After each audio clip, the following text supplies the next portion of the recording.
teaching an academic English like spring break course for some like Korean high schoolers this week, and I had to do a section on math and science, and like I had to like create definitions for like geometry and like radius and like how'd that go? That would be pretty good.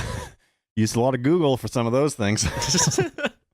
I'm dreading them having to ask me questions about it and me not being able to explain. Trigonometry? The fuck's that?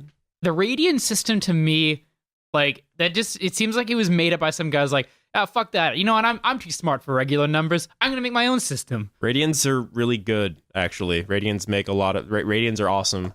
When you do some things with sine and cosine, as I've been forced to do these last couple of years, radians they're pretty okay. Yeah, I think the problem is like it's almost impossible to exactly calculate a circle, but like you can express it perfectly in terms of radians. So. I mean, if we want to have the conversation why pi is a dumb number and we should be using the much better term tau, then we can have that conversation right now on this podcast. What has tau ever done for me? Tau is 2 pi for those who don't know. What has tau ever done for me? So, guys, I have a serious question here. Did Dewey Decimal invent the decimal point? Or did he simply invent the organizing system for libraries? Were there two famous decimals? It's much sort of like the Edison thing, actually. It's like Nikola Tesla invented the decimal, but then Dewey stole it from him. Oh, I see. Yeah. Poor Tesla, you got a bad shake. This was right before Dewey lost to Truman in the presidential election. Oh my God. Yeah, he was a busy man. Dewey Decimal dropped the bomb on Pearl Harbor. Sorry, not on Pearl Harbor, on Hiroshima. Dewey Decimal was in a fit of pique for losing that election. He caused the bombing of Pearl Harbor. By history, InfoWars. You guys want to get this started? I don't really have anything to talk about, so I'm good. Yanking around for another 45 minutes. This is okay. Cool. We're just gonna stare at each other this entire time. I got some news stuff. I'll kind of talk about. I was gonna read through some more news stuff, but then you guys ended up knocking on the door. Right. God forbid we knock on the door. God forbid you ever get your fucking thing set up. Talk better into the microphone, Mike. Jesus. You can't you can't add Hobbin and me out of this, Norris. Oh, someone learned a new word over there, eh? I've been spending enough time on Reddit. I know all the argumentative fallacies that people will spring on each other when they feel they're about to lose an argument. That's argument ab absurdum. Are you just reading Jordan Peterson now? Stop fallacying me, Norris. The fallacy. fallacy. You can't just shout terms at me. I will not be silenced. This is super hopped up for a podcast about adult organized debate. I am your host, Chris Norris-Jones. Sitting on the couch is one Mr. Michael Parker. They call me the straw man. And sitting on the other couch is one Mr. David Beebe. I'm the no true Scotsman. All I know is ad hominem and no true Scotsman and ab absurdum. That's all. That's it. That's the full list of fallacies. Straw man, we just mentioned that one. Right? Straw man's a good one. Yeah. I don't even is that just like it's not an actual argument? It's just like a poor facsimile. Straw man is when you make up an argument that nobody is actually putting forth, and then you like argue against that. So it's like if someone's like, I don't know, police should be held accountable for shooting innocent people, and they'll be like, oh, so you want to obliterate all the police forces of the world, don't you? First of all, yes. Second of all, not what I was saying. Yeah. How y'all doing today? Pretty decent, dude. It's a nice day. I drove here for a podcast. It was the first time I did that. I drove with you on Sunday for the very first time, and I got to say, overall, pretty good. Okay, good. I got the Norris stamp of approval. Yeah, no one died. We only got lost once. It was overall like a stunning success. I did bail out of a parallel park on the way though. I was like, you know what? I'm gonna find a easier parking spot. You know what? You're gonna find. I mean, depending on the car you get, you're gonna find that reverse stall parks become your best friend. Ooh, and yeah. Like something that I learned a lot as I became more experienced as a driver is when you reverse stall park, A, it actually is like a bit easier to get in there, and B, you can make a quick exit rather than like dealing with backing out of your parking stall and dealing with like whatever is happening in your parking lot. Yeah. And in Mike's spare time, he's actually a getaway driver for local criminal syndicates, so he knows all of the tricks. Really, of the trade. really important. Mike is baby driver, yeah. I could see that. He's a little on the spectrum. Baby driver. I mean, we were shitting on that. Baby driver wasn't autistic. He just liked music and like he had tinnitus. Nobody makes fun of Archer. I'm actually kind of sad that tinnitus is not a bigger plot point in that movie. Of him, I thought it was gonna like there was gonna be a moment where like his tinnitus took over and he just had to deal with it, but it was just like No, man, he listened to music because of the tinnitus. I'm like, oh, okay. I like tinnitus being described like it's some sort of like wandering demon in his head. Yeah, I like Baby Driver. It was my kind of movie. But we haven't seen it. I probably shouldn't be making reference to it. We already talked about it. I mean, Oh yeah, it's my thoughts are on the record. Dave loved it. Mike, how you doing this week? What's going on with you? What are you up to these days? not much, man. Get my Dragon Ball training hours in. Ooh. Coming together, putting that nice fat nasty team comp. Getting it ready. Deciding on who's gonna be my anchor point and the other one. So you know that I'm in good shape. You know, I mean, you shouldn't even decide now because we have Bardock and Broly. Brody. Mm-hmm. Brody, just like the chillest fucking Dragon Ball character. Yeah, exactly. Brody. What's up? You go Super Saiyan, Brody? Super Saiyan Brody.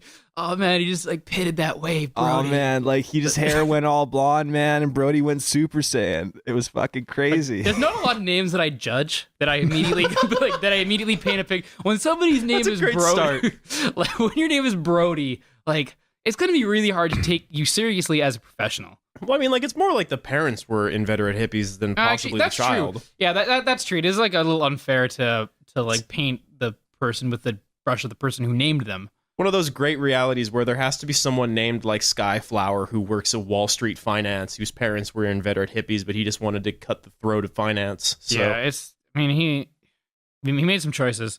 But yeah, so we got Brody and Bardock's coming out actually pretty soon. I think at the end of this month. Okay, and I guess we're going to get that kind of slow, steady drip. I'm surprised they're not releasing 3 characters at once, because that would make sense for a 3v3 game, kind of. Didn't they say there was going to be eventually 8? Yeah, there's 8. So this is 2 of the 8. So it'll be staggered out a few months in between, probably, and releases of 2. So 4 potential releases in post-game. I'm going to learn how to tech against a Broly for a little while, just because I know that everybody is going to like go apeshit when this guy gets like from like the things that I read online and like just general fan opinion, like people really like Broly a lot, and it's he's like, very popular. Yeah, like, people I don't know. He was in a movie and he got one punched by Goku, and just people just really like him. I don't know. It's weird. I mean, if you're watching the movies, you're already kind of gone too far. So it kind of makes sense that Broly is the fan of the hardcore sect of fighters. I mean, just being online in the last few days, I feel like I'm the only person on Earth who hasn't seen Dragon Ball Super episode 130, which the whole internet lost its shit about. Well, the annoying. I mean, the thing is, like, I watch a couple of YouTube videos on like how to play Dragon Ball Fighters better, and like now every single recommended thing is like not only every episode of Dragon Ball Super that comes out, but it's like spoils what happens in the episode in the title. Oh no! Like the moment when Frieza does this thing, like, wait a second, like Frieza, like he's still here, like. They got him, didn't they?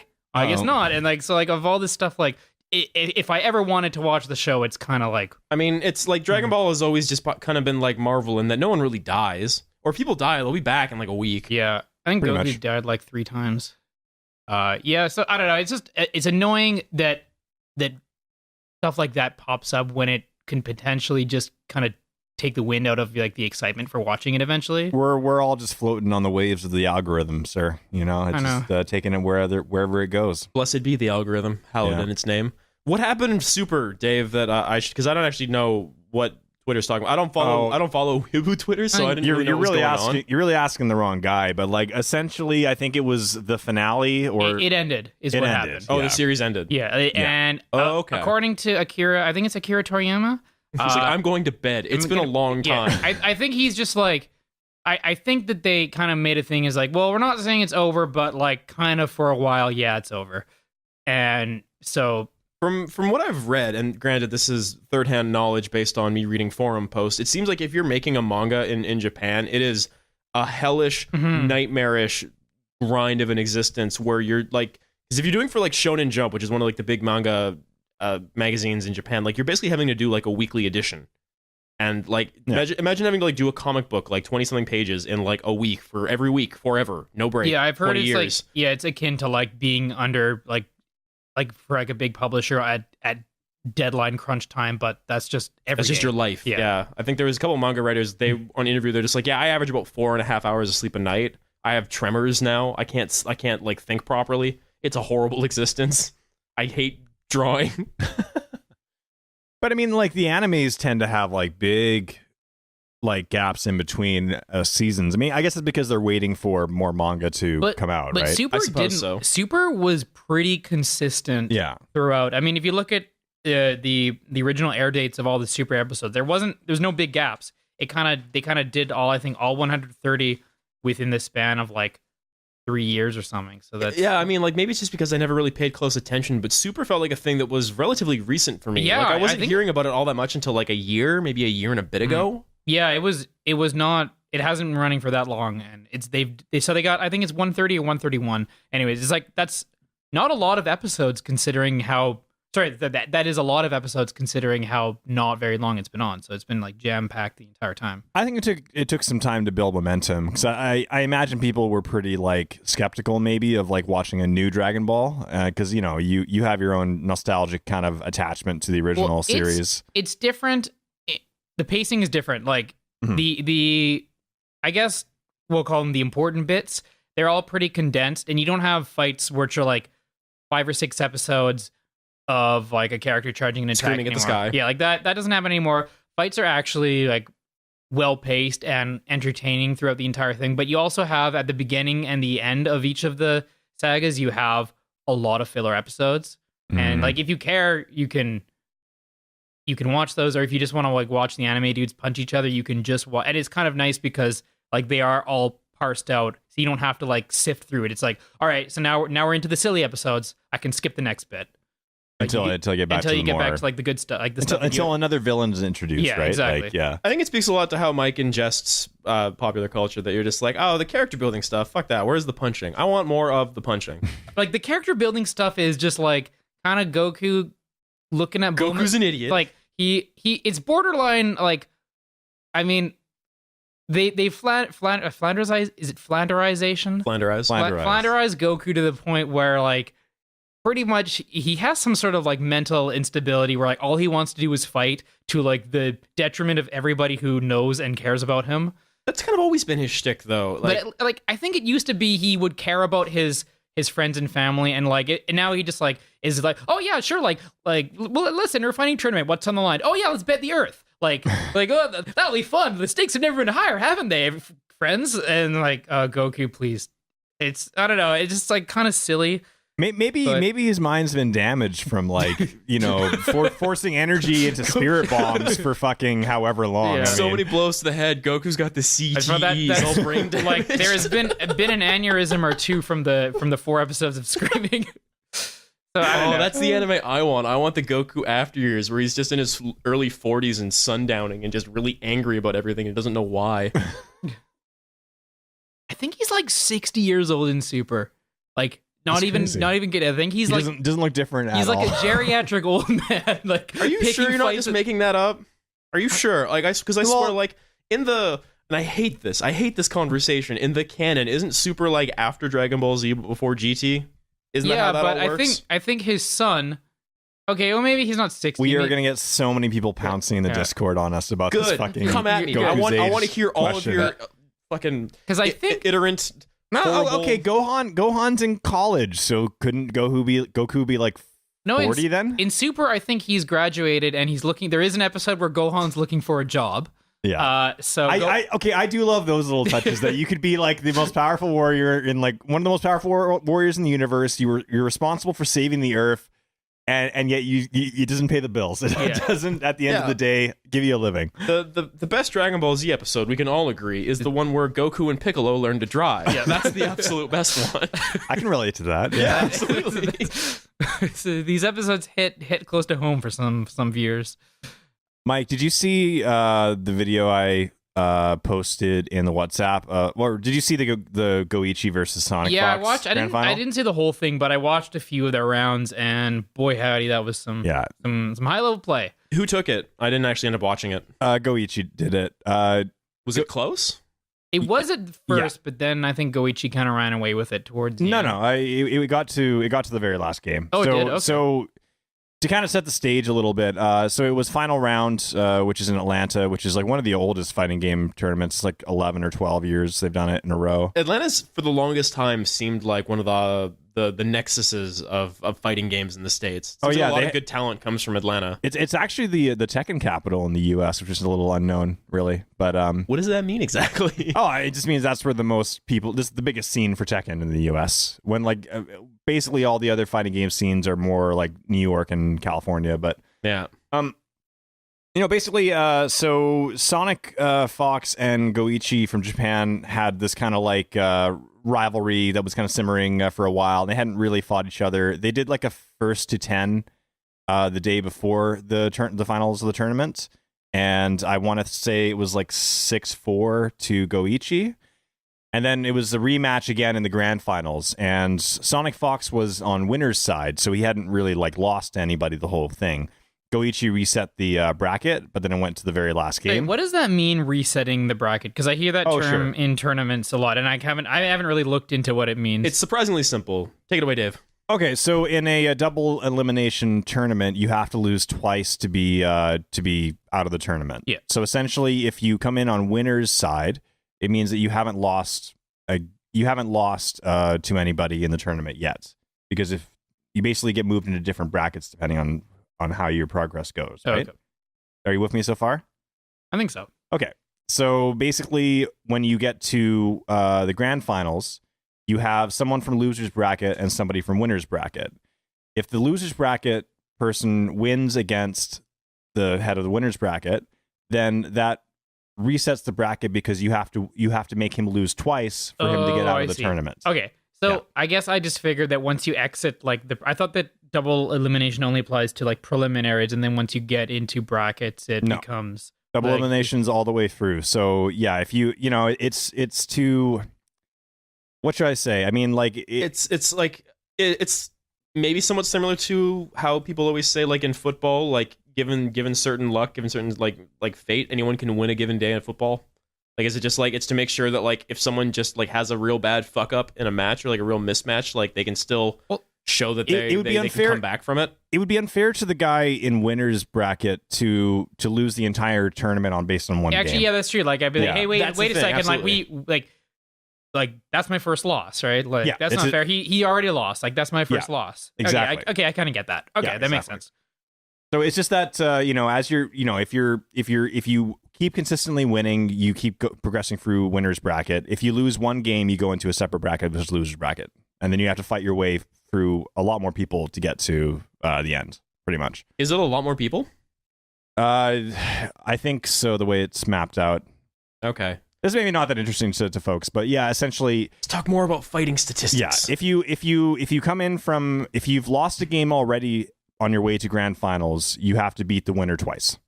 That's what it comes down to. Okay, no, that makes sense. Yeah. So, and I think it's best of, is it best of 5 in the finals? Or? First to 3.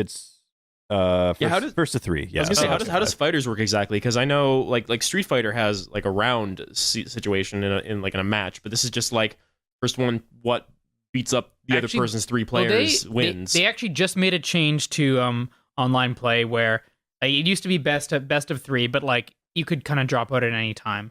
It was like, because each game, like where it's like 3-on-3, each game takes anywhere between like 2 and 5 minutes, depending on how conservative you guys are playing.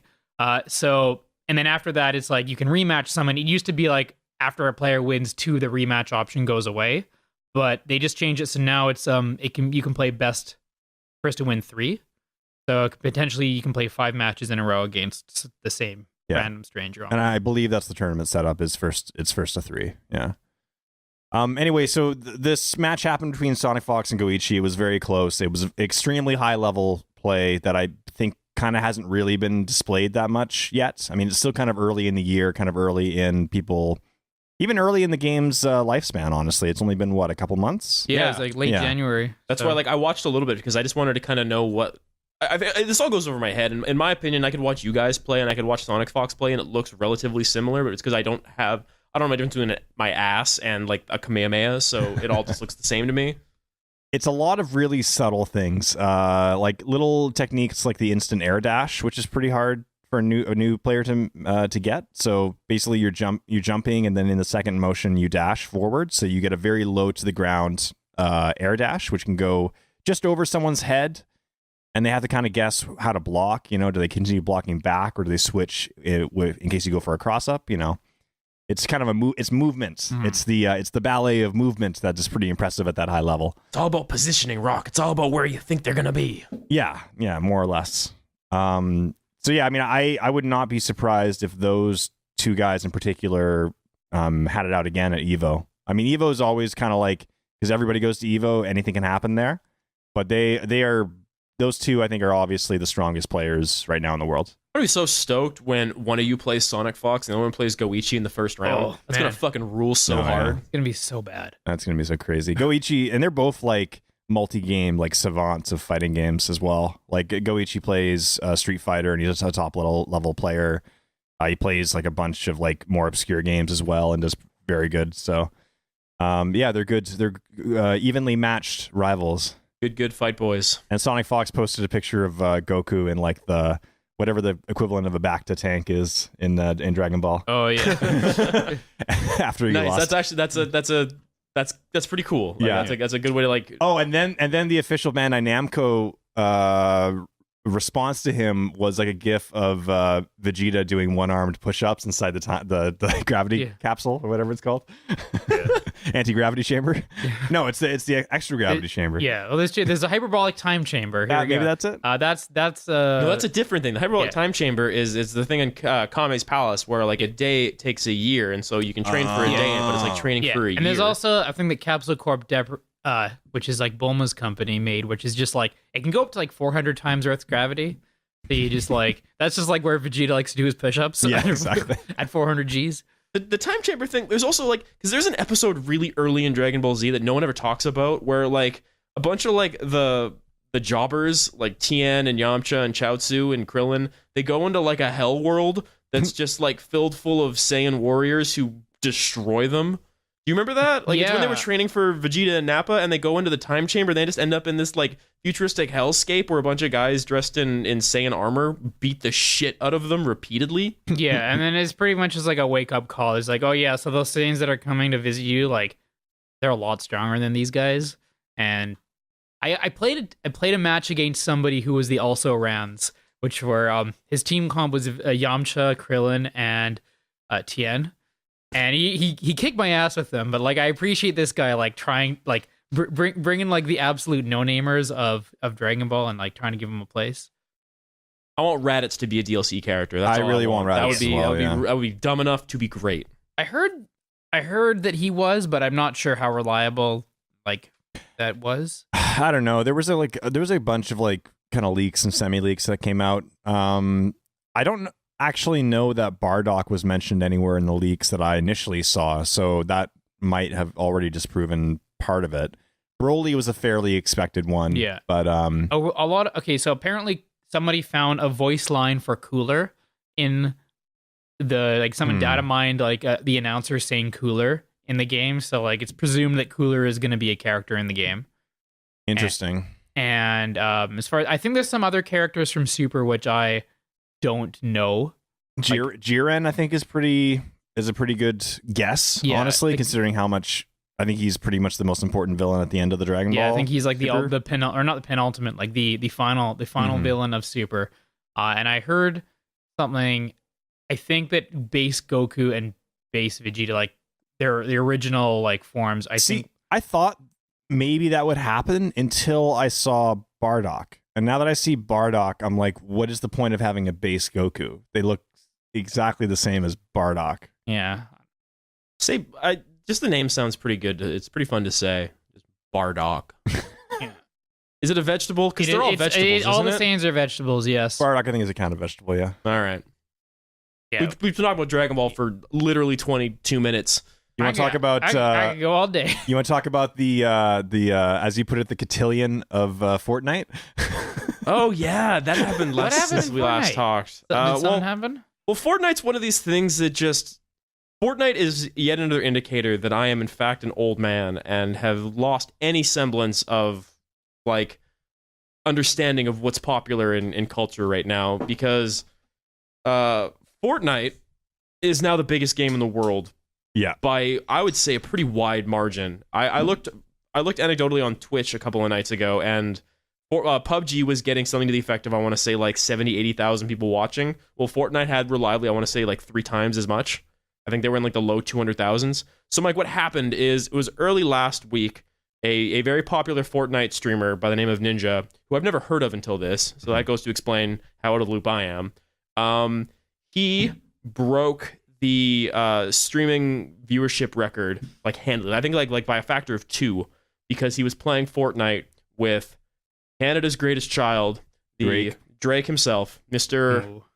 What's 606? What's the area code for Toronto? 416. Mr. 416 himself, Drake. The 6. The 6 is what they call it, I believe. And a bunch of other weird well, like there was a couple other rappers as well, but for some reason Kim.com was also there. Travis Scott and NFL player Juju Smith-Schuster. It felt like a fucking like variety show act of like almost in like the most Japanese sense, where it's just like, we're taking 6 people from the weirdest shit and making them all play this game where did Snoop they Dogg craft and narrate? shoot each other. No, I don't think Snoop Dogg was there, but yeah, basically that I think was the moment where everybody who didn't know what Fortnite was like, oh, now Fortnite's a thing.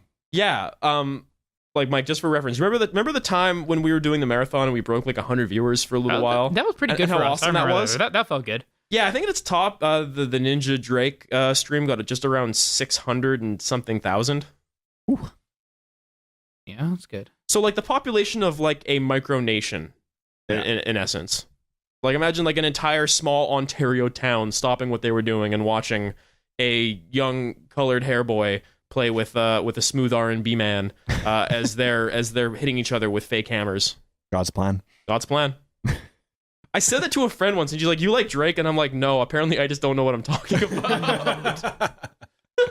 It's just fun to say. It's great to say.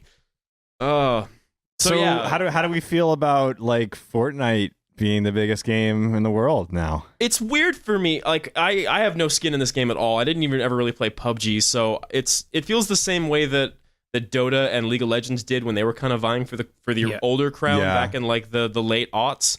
But the only reason why this always has felt weird to me is because PlayerUnknown's Battleground is a game that got started with the Unreal Engine, and like as much as you could argue like they didn't start this idea of like a grand battle arena, it was like an Arma 4 mod which was based on like some H1Z1 stuff. Like there's a weird like relationship to all this. Like PUBG is what made it big, and like Fortnite wasn't going to be this battleground game. It was a game that was supposed to be this sort of like base defense meets Minecraft type thing that had been in development since, honest to God, I've been hearing about Fortnite since 2012. So when all of a sudden they come out big and bad last year with this thing like, oh, we're doing our own battleground game. Battle Royale is the term. Yeah, Battle Royale game. And like the PlayerUnknown folk, like I'd say somewhat reasonably came forward and were just like, wait, no, like we've been working with you guys with the Unreal Engine and all this stuff and like kind of like paying you guys dividends on this. Mm-hmm. And you've literally just stolen our idea and kind of made another game off of it. Like it's totally legit. Like it's not like you can patent a idea for a game, but it's weird. But they democratized it too because they made it free, and which is a big reason why this game is doing so well. I think that's the thing. And like I think that's the difference also, I guess, between League of Legends and Dota originally, wasn't it? Or well, like both of them were free at the base, but Dota had all characters free. League of Legends, I think, had like a base. I think it's still the same thing. Yeah, League of Legends still has certain base characters that are free, but you'd have to buy like other characters. Rotating champions. Yeah, I think that battle royales are the new kind of, as far as spectator interest goes. Battle royales are where it's at now. If you think about it, because like I think for a while it was real time strategy, like when StarCraft was in its peak. And even like kind of like the early days of StarCraft 2. Fucking rip StarCraft. That's the only game I've ever really enjoyed watching play. Yeah. That was like, I guess like an esport thing that people were. This is like, I mean, this is before esports were even a shadow of what they are now. But it's not even an esport title, really. I mean, like think about it, because it's. I mean, Okay, there are teams, but it's 100. It's 100 on. If you're playing solo, it's 100. Yeah, I shouldn't say esport, but I just mean in terms of things that people want to see other people play. Yes. And then for a long time, it was MOBAs. So yeah, your Dotas, your League of Legends. I think Blizzard tried to break into that, but they took like the super casual approach with Heroes of the Storm. Well, they're also too little, too late. You can't be the third one to the mine. But I don't think they were ever really trying to. Maybe they were. I'm sure Blizzard likes making money. They probably would have liked Heroes of the Storm to be bigger than it ended guess up being. so. But like they have an absolute juggernaut now with Hearthstone, and I think I don't know if World of Warcraft is still the moneymaker that it once was. Like every time an expansion goes out, they manage to sell more than they've ever sold before. Like it's a reliable moneymaker. I don't know if it's necessarily the craziest thing in games that it was 15, 16 years ago. But yeah, it does just fine. No, I think 11 years ago. Yeah. But anyways, it seems like this is the first time that MOBAs have sort of been dethroned. I'm not saying like this is the changing, but it's interesting because like I think right now a battle royale game is a bit, for me at least, like I would find it more digestible to watch because if you're following a streamer, you're just following this one person. Sorry, go ahead. I was just gonna say like MOBAs, like there's a lot to keep track of, and it can be almost as stressful to watch as to play, I guess. Yeah. I think it's the unexpectedness of the battle royales people like, right? Because you don't necessarily know how any encounter is going to play out, right? Like, it's the thing that I've been thinking about this a little bit actually. When you start comparing battle royale games to MOBAs, like obviously just based on like the sheer weight of popular culture, like battleground games have now kind of taken that throne. But as you were kind of like alluding to and saying before, like they fill different spaces, like PUBG has had some esport things happen. They've had some tournaments with people making money, and I guess like you put like teams of 4 or 5, and then you get a bunch of them into the map or whatever. But like that's not necessarily it's like best agency. Like watching like a large map and people kind of like die out isn't like what people. It's a bad esports game. What it is it's maybe the first best really tuned broadcast game. It's like it's one of the best Twitch games possible because like if you have a streamer that you watch or a group of people that you watch or people that you just like watching on the internet in general and they're playing PUBG, like it's a really great game to sort of like follow every story, every match is a narrative. Yeah, and I think to what Dave was saying too is what like almost anything can happen. Like I will give you a personal example. Like I started playing Fortnite when I first heard about it. Played a lot of matches, not an astounding much. I played probably like 20 or 30 games. Did okay. I'm like, okay, this is fun, but like there are people that are really good that keep tuning me, and like I'm not gonna. It's a video game. I'm not gonna win. And like I don't care enough to get good at this game, so I put it down for a while. I picked it back up about a week and a half ago. And I ended up coming in 4th place in a match, just from hiding. I killed like one dude towards the end of the game, and it's kind of cool because you don't have to necessarily be good at fighting other players. You just have to be good at hiding. Yes. And it's kind of cool. You can make your way towards the center of that map just being as stealthy as you can and just kind of not ruffling anyone's feathers. One of my favorite moments playing Fortnite personally was when I went into like, I don't know, the Burger Shack or whatever, and I was looking for like supplies. And then I just subtly noticed that the material on the roof was different from the material used around the rest of the building. So I'm like, holy shit, somebody's up there. So I built a ramp, dug through the floor, and killed some dude in his hideout. Like, and he was like stashed away in the attic. Like he had built himself. Just weirdly, just like trying to Anne Frank his way through the entire match. Day 12, nobody's noticed. But like that's true. That's a thing you can do in that game, and that's what kind of makes it fun. You don't have to be good at playing the game the way that everybody else is. You can kind of be good just surviving. If you just want to take the route of being a survivor, that's legit and it's fun. And I think this pushes further like my idea that this is a good sort of narrative broadcast game, because if you're someone playing that game, like the narrative idea of like looking up and seeing all of a sudden there's probably someone hiding up there, and then finding them and winning or like dying. Either way, it's like an interesting little story, interesting little vignette. And like the point I'm trying to make is like that's an interesting thing from like a broadcast perspective. However, what was I trying to say? Sorry, we had our audio cut out there for a second. You're just basically talking about how the point I'm trying to make is like it's interesting from a broadcast perspective because there's always little storylines going on. Even if the match you spend most of the time hiding, there's a suspense to that makes it interesting to watch and play. However, like if you've been watching or even kind of just hearing about some of the professional PUBG matches that have been going on, like some of like the ends of big tournaments, like the style of play that is currently in vogue for those winning a lot of PUBG tournaments is summarily boring as fuck to watch from an esports perspective. Interesting. It's people who straddle the line between like the inside-outside circle to make sure that they're meeting as few people as possible, and they're just kind of waiting for moments where they can kind of dive bomb in on someone and take them out, or just wait for like either the arena itself or the people to kill them. And I think it kind of builds that camaraderie with the viewers and the player. It's like, because battle royales are inherently that sense of like anything can happen at any time, you kind of feel that, you feel the suspense of like, okay, all right, guys, we're gonna do this now. Okay, yeah, we're gonna do okay, maybe if we hide over here, we can get like a good vantage point, and then we can like gank somebody who decides like they're gonna go over this way. So you kind of feel invested in the players' antics as what they're trying to do just to kind of get to the end of the game.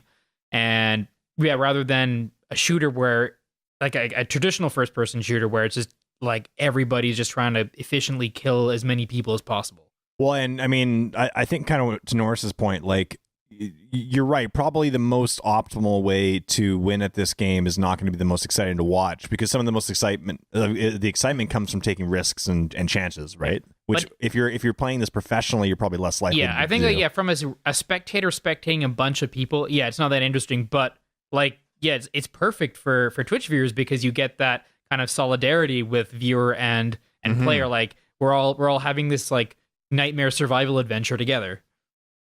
It's also why I think Fortnite has been doing better. Like aside from the fact that it's free, which instantly gives it a boost over PUBG, the maps are smaller, so there's more combat going on. The combat is inherently more interesting in the fact that you do this weird crafting stuff. You can build up ramps, or all of a sudden, as soon as you know you're in a fight, you can just like bunker yourself in and make weird shit. Like the vectors you can go off of to make like innovative ways to fuck someone up or get out of being fucked up are I think like more colorful than they are in PUBG. On top of that too, it's way more accessible, because there's just like, I think there's like 8 types of weapons, and it's like, I think PUBG tries to go the realistic route, so you can have like a whole bunch of different assault rifles, a bunch of different snipers, a bunch of different pistols. It's just in PUBG or in Fortnite, there's pistol, there's submachine gun, there's tactical shotgun, there's assault rifle. It is just you pick a weapon and it'll be like either green, blue, or purple, depending on how good quality it is. And it's very, very easy to know exactly the kind of weapon that you've got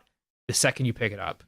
Yeah, I mean, definitely. That's initially what like turned off some of my friends from going to Fortnite after they'd already played PUBG, because they were more into a realistic battle royale style. Different Nothing says more realistic than 100 mercenary dudes being dropped into an uninhabited Russian island. Yeah, exactly right. So no, I mean, Fortnite went with a more, let's just say, more of an Overwatch cartoony style to it. Yeah. Which I feel like is, again, I can't overstate the fact that as soon as that game went free, it kind of had PUBG. Dave, here's my $1 million question for you. Okay. Do you think Baron Trump is a PUBG kid or a Fortnite kid? Ooh, good question. I feel like he's played both. He could probably have an awesome gaming PC considering his status, but maybe he prefers PS4. I really don't know. What do you think? I've just been thinking the idea of someone like tapping like the White House, just like bandwidth channel, and just seeing the fact that Mr. Baron Trump just fucking spouts off horrible racial epitaphs playing PUBG. I bet you Baron's the most normal one out of all of the Trump sons somehow. Oh, for now. I think he's a Fortnite guy. Yeah, you think so? I think he's gonna jump in on that. He knows what's the most viewed. He's got to get in on that. He knows how to get the popular culture on his side. Like, he's gonna be the first Trump to win the popular vote. I'll tell you that. Oh boy. I just realized with 40 minutes in, we haven't really talked about the beer we've been drinking. Oh yeah, that's true. Well, it's your contribution, which is interesting, because like I tried to just hand you guys these beers, and David gave me shit because there's an instruction manual to how we drink this fucking beverage. I got us all Hoegaarden, property of Belgium. You've probably heard of or seen Hoegaarden before. It's I don't know. It's one of those weird European beers that like has a bunch of flavors going on that you don't necessarily equate to beer, but it usually goes pretty well. Also, I didn't know that like when you would buy it in the bottle form, there's just a shit ton of sediment at the bottom, and you have to go through like a bunch of sniftering steps to make sure that you're drinking it the right way. So I learned that today. Which is simply, as it says in the bottle, pour 2/3 of the beer, swirl the last third in the bottle, and then pour it into your David, glass. I'm a busy man. I don't have time to pour things twice or swirl things around. All right, I'm no effete child. All right, I don't swirl things. I guzzle. I drink this down. One slurp. Hoegaarden is owned by Anheuser-Busch as well. Of course it is. Everything is. I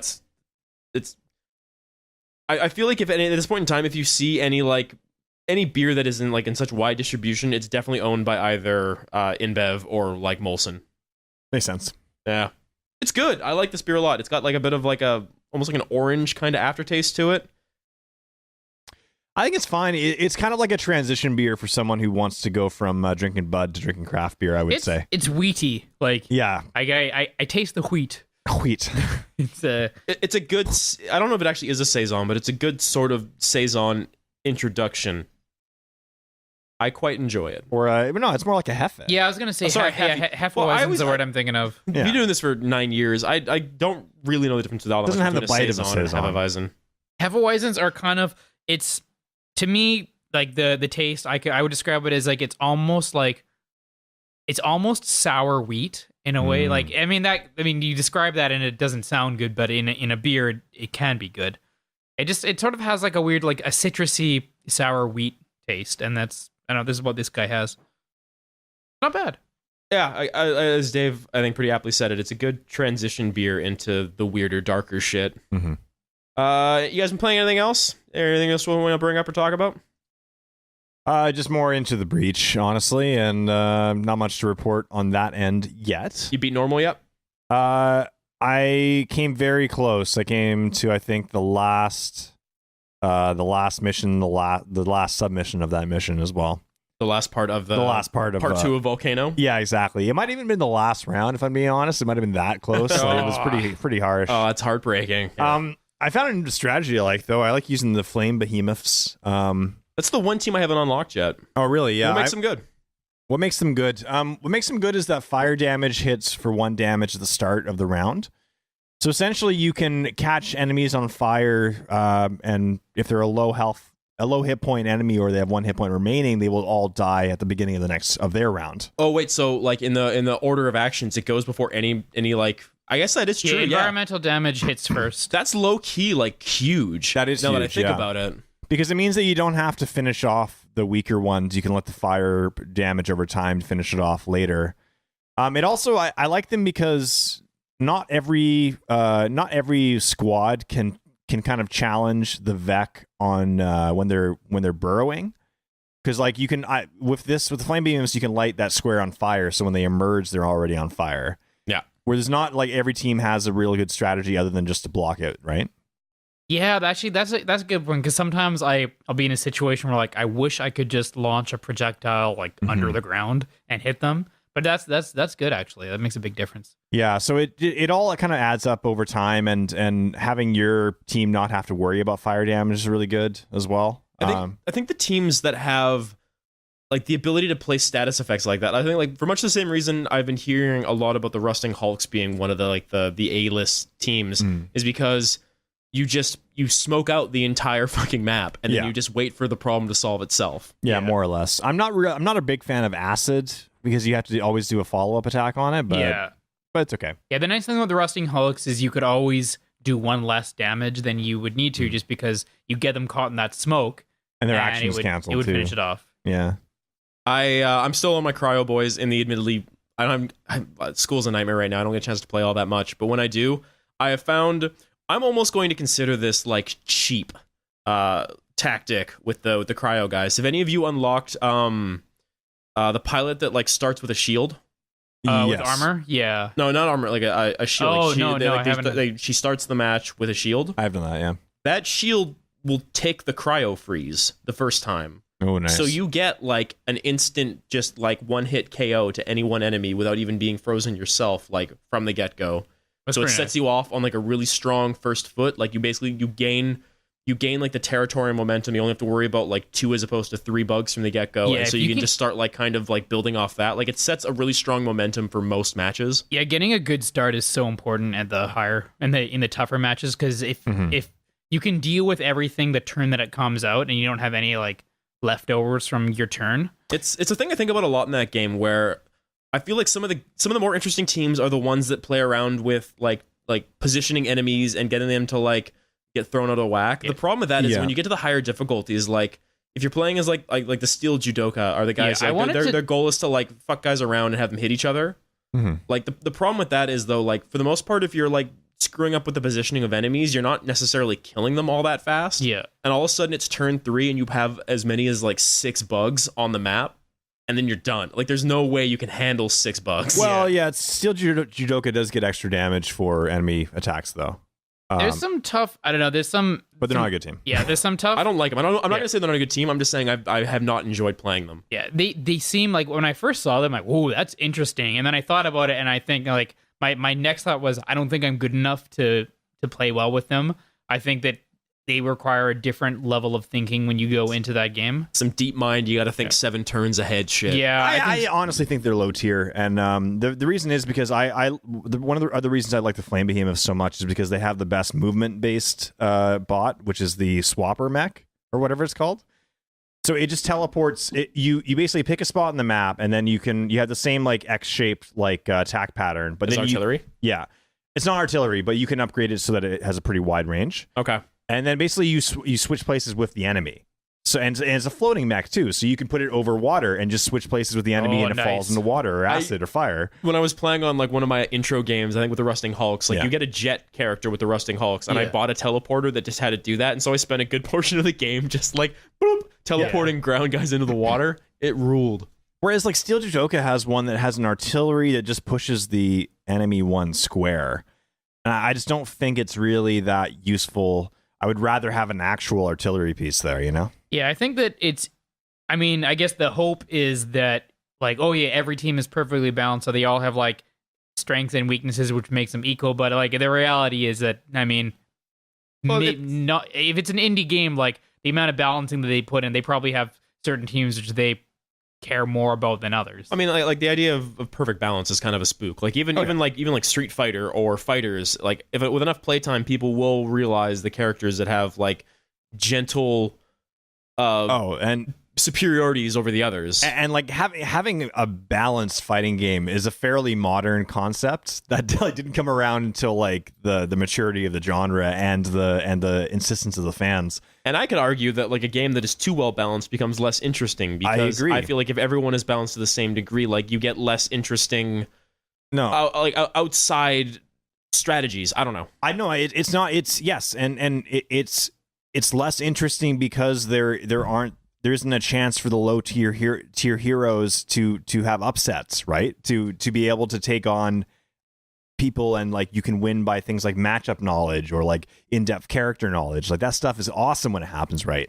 Where's the Dans? I need more Dans in all of my games. Yeah, no, I mean that's the thing. There were a couple of good Dan players in the US F4 days, and they was always hype when they won against other guys who should have beat them based just on character matchup. So anyway, Into the Breach is a great game. Anybody listening should buy it already. It's fucking so good. Support your local indies. Other than that, I've just been playing Nox, that old game. Oh, Westwood Classic. Oh man, I know, the Westwood Classic. I just like I've had it for a while. I've beaten it before, but then I think Kelly started talking about it a couple weeks ago, and then I was kind of like, I got mad about Into the Breach and quit out of the game. And like, well, what do I do now? I want to play Diablo, but I don't really have Diablo. I love how that game is a reminder that at one point Westwood and Blizzard were rivals. I know. Like they were like almost like neck and neck for a while. Like Red Alert and Warcraft. Like, come on, it's classic. Nox and Diablo. Yeah. Like, then Westwood went the way of all EA subsidiaries, and they got taken out back and fucking shot. And now there's not even RTS games really. Yeah. I think Westwood was still like independent while they made Red Alert 2, which is I think I still look back on like as one of the most fond like one of the best games of all time, maybe, and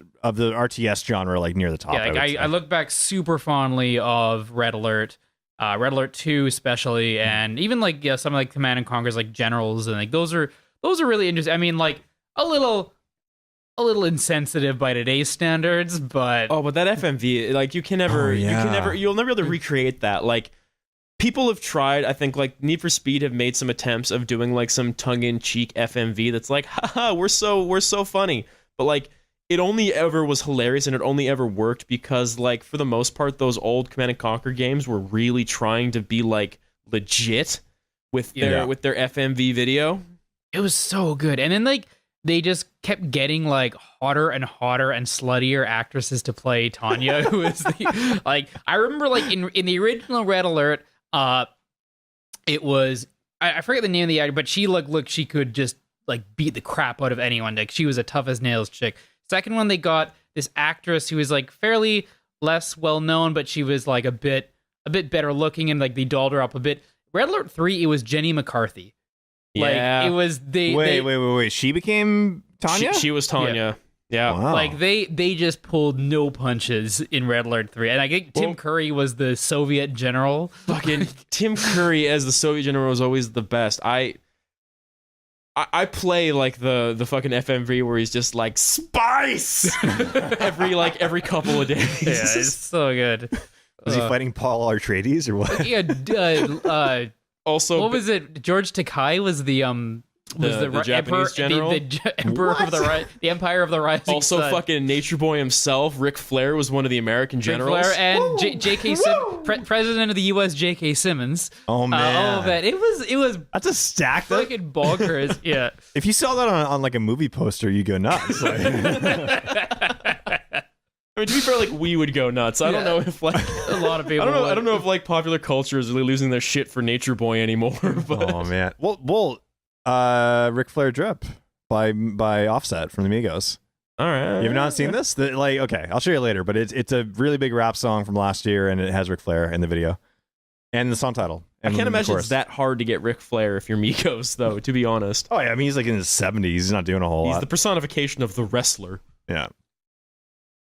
What were we talking about? Nox? You're playing Nox. Oh yeah. I just loaded it up again. It's fun. Nox rules. It's such a good game. It's a very underrated kind of Diablo style top-down game. One of the things I loved with the game when I was a kid and I played it is depending on the class you play, it's a wildly different story. Like yes, like a third of the chapters are unique compared like based on what character you play as. And I found that mind blowing as someone who played a lot of Diablo 2 before I played Nox. Where you always start in the same village and shit. Yeah. I thought that the only thing I remember about Nox, and it was like to this day, I think it's like the only game that I've ever remembered doing this. Whenever you cast a magic spell, like it had your character do these like weird hand motions, and like the tougher the spell, the more hand motions they had to do.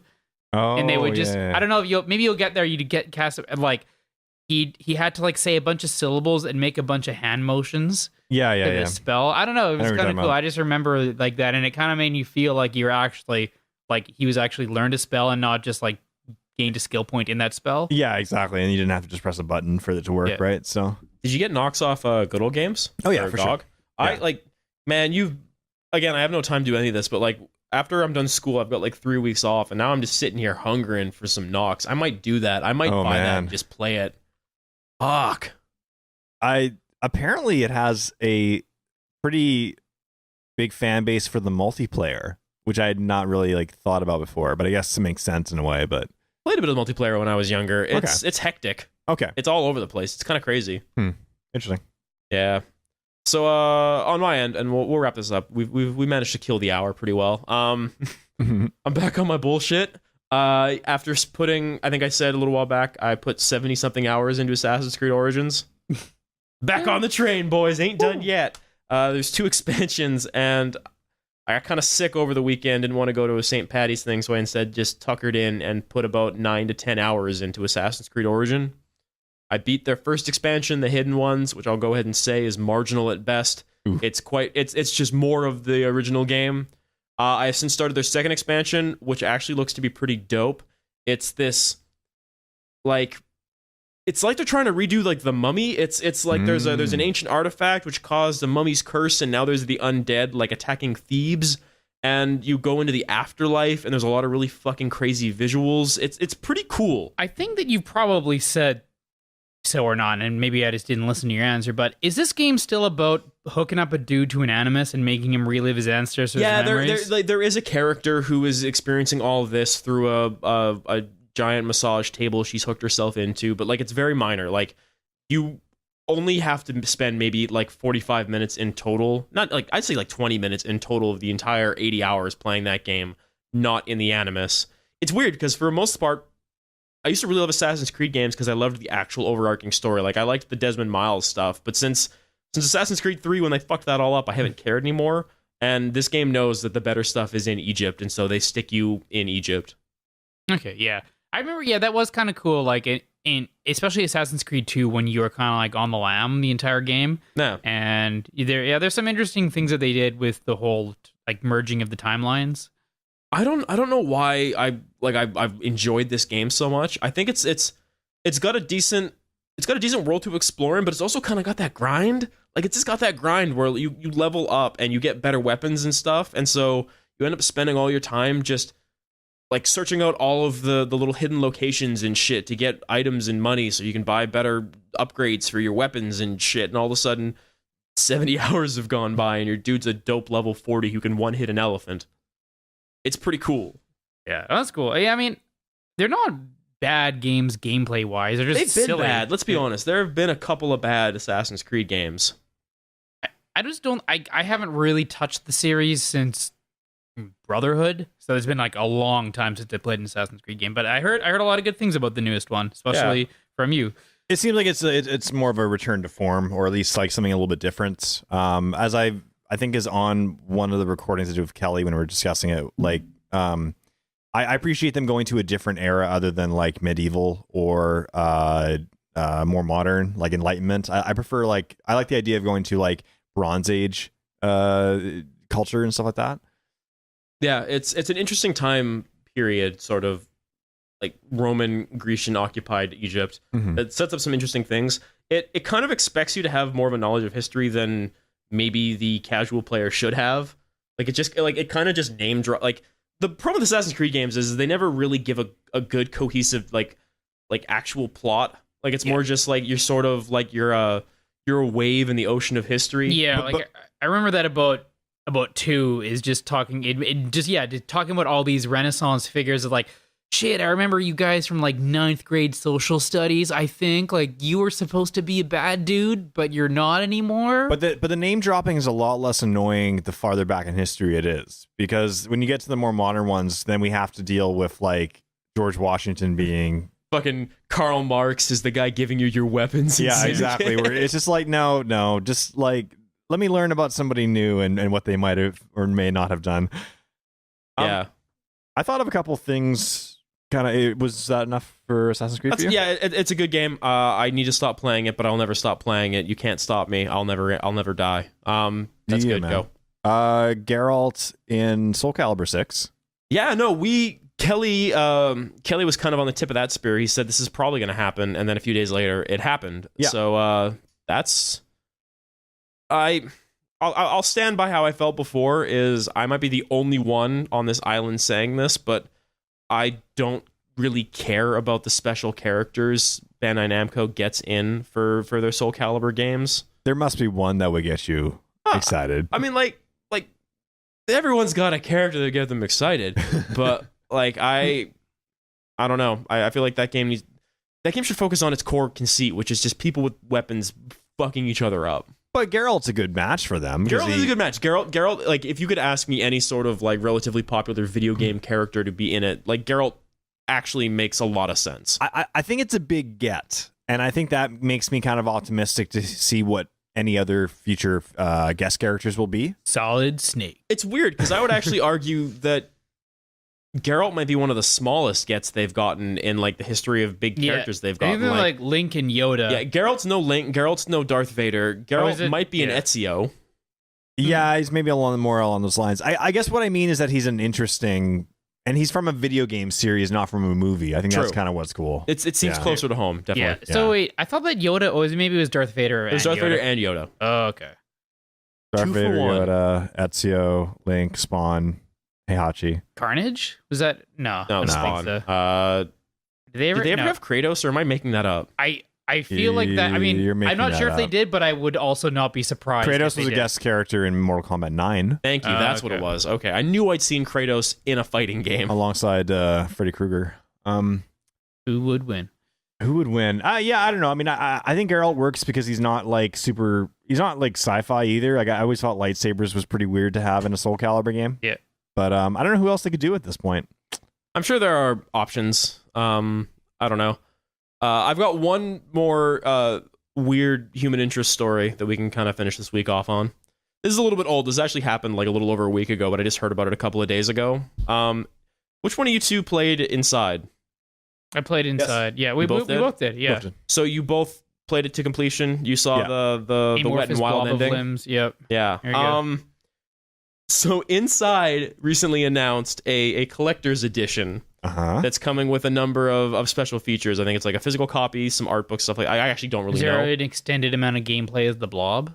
No more extended gameplay, but for $350 you can get this very special limited edition, and it comes with it comes with something. That's all we know right now. Made by the Fleshlight people. Made by the Real Doll Company. What a collaboration! Sorry, not. You want to talk about Gets? Maybe not Flashlight. I don't think it's Flashlight, but yeah, the Real Doll people, what make those real ass dolls, are making something in collaboration with the Inside Collector's Edition. I'm uncomfortable, and there can be only one answer. There can be only one thing that is. And ladies and gentlemen, that's a fuckable flesh doll, flesh mass, flesh ball. Holy. Fuckable flesh monsters. No, it can't be the only thing. There's got to be something more reasonable than that. What kind of fucked up thing is that to put in a game collection? Surely they can't have done that. They can't have gone that far. Well, I mean, like if you want, games are for children. Like my answer is, it's probably not innately fuckable. They just went with the company that can probably not make with that attitude, Norris. They probably just went with a company that does like. It's got a lot of experience, a lot of skin in the game, so to speak. I'm not okay. Skin. I'm really not okay with like a lot of what you just told me. It makes me unhappy. They like barely let Fleshlight sponsor esports. I don't understand how they're suddenly just like teaming up with indie games now. Like, you don't want to spend $350 to get a wad of undulating flesh that you can optionally, if you so choose, fuck. You don't want that?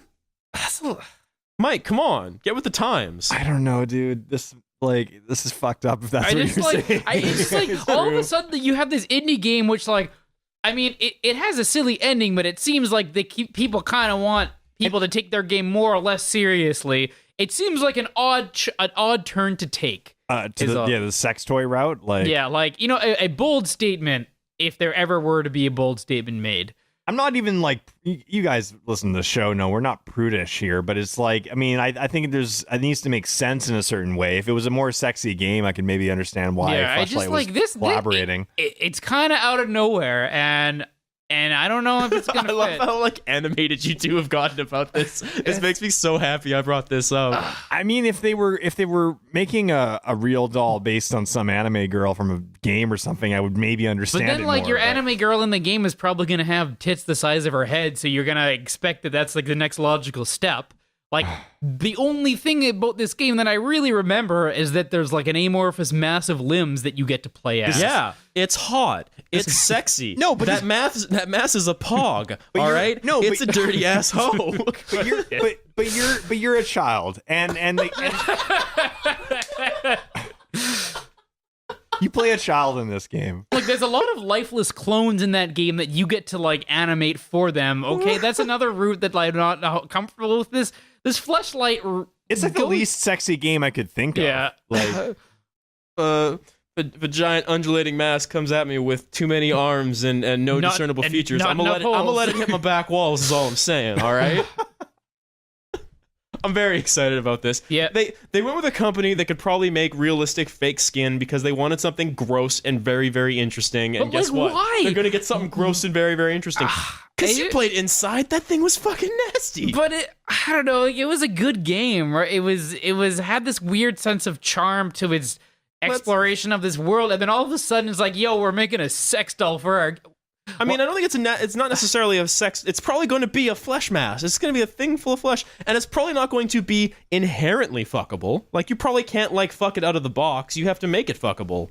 Why couldn't they just You make? gotta woo it, Why Mike. couldn't they just make it like a black and gray figurine of a boy in a red T-shirt or something like that? Like, wouldn't that Because then we wouldn't be talking There's about a lot it. of way. Yeah, there we go. They got our 5 minutes of discussion. Okay, you got us. You did it. Inside making people. I mean, it's 2018. I'm not even surprised anymore that we're sitting here in the worst possible timeline discussing the fact that without a doubt by the end of the year someone's going to fuck the officially licensed amalgamation of the flesh mass from inside. We did it, boys. I'd fuck the spider from Limbo. I would do that. Oh. If I could pull off its legs and then maybe do something weird Pull to its it. legs off first. That's an interesting fetish that so you've it now can't escape. designed over there. Oh, what a world. I'm very excited. I need to see images of what this thing is going to be. But it's probably going to be pretty gross. I want to say God's plan, but it's not. It's really not. The opposite of God's plan. God is no longer listening. I think this is it. This is the episode. Yeah. It's been super hopped up for a podcast about your sexual enlightenment. I'm your host, Chris Norris-Jones. We are on Stitcher and iTunes where podcasts are held. We got a Facebook group. Go ahead and find us. We got a Discord, bit.ly/